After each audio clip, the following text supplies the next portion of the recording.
This video was sponsored by Fimora.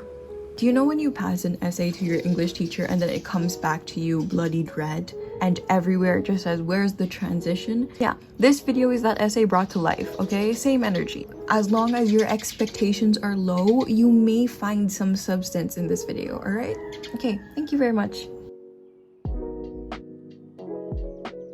So as far as my filming equipment goes, phone, tablet stand, laundry basket to prop the stand on, boxes to prop on to the basket and prop on the stand on because I don't have a proper tripod. When I film, there's nothing really special. I just set up the stand wherever it's physically possible and then I try to film at about 2 to 4 in the afternoon because I really like how it looks when sunlight peeks through the blinds. They're not blinds, the curtains. Now we're gonna move on to editing. So to start off my editing process, I'm just launching Fimora X. It's inexpensive and available on a lot of different platforms. I have a Mac, therefore I'm using the Mac OS version. For my editing style and for my editing process, Fimora is the easiest way for me to structure and organize all the footage that I already have and condense it into about my usual sub 5-minute mark. I can quickly and easily remove dead air and uninteresting parts by using shortcuts like Ctrl+B or Shift Backspace. Another thing you can do with your software is if you record yourself writing, you can green screen it so you can have handwritten text on your videos.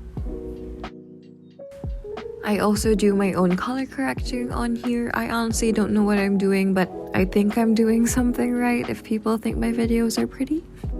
If you are intimidated by that though, no worries, Fimora has a bunch of pre-installed filters that you can use, and if I were to go with one, I would go with subdued at a lower intensity. We aren't limited to just filters though, there are so many cool effects that match different aesthetic styles. Then there's this really cool feature called auto reframe, which is basically what those K-pop focus fan cam things are. This is basically tracking the movement and properly cropping it alongside that. You can check out the links below to try out Fimora for yourself. Once I'm done with the bulk of my editing on Fimora, I go onto vllo for my subtitles. All I do is go into the text options with the background and then afterwards resize it and then change the font so it doesn't look too basic.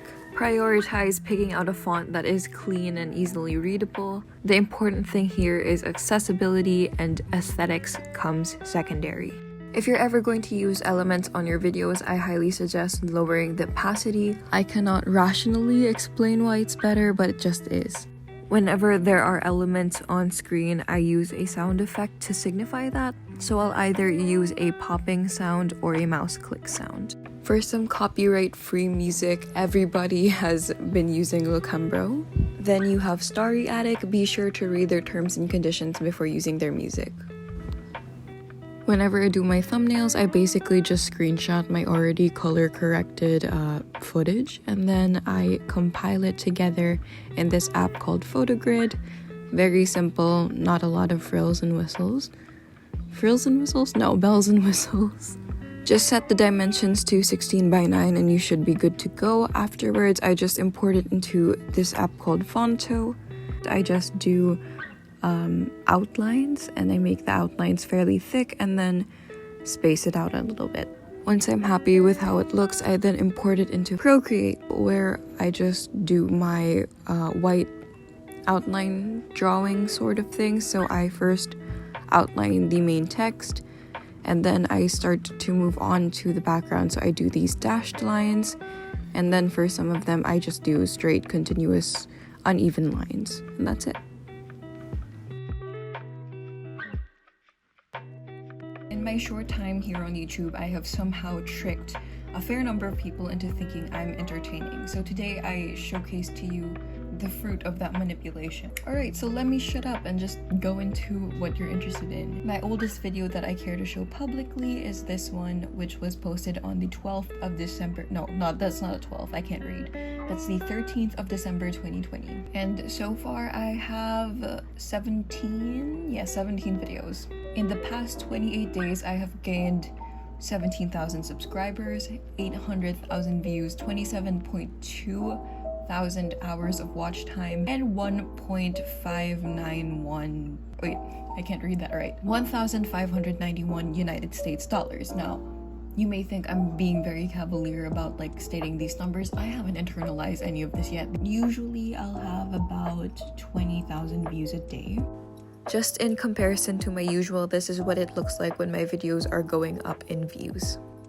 Watch time wise, because I have shorter videos, my watch time is a lot lower than probably a lot of people. So I have about like 600 to 800 hours of watch time a day.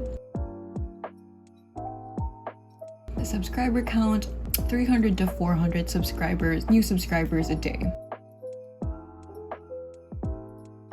Estimated revenue in a normal period is about $38 to $40.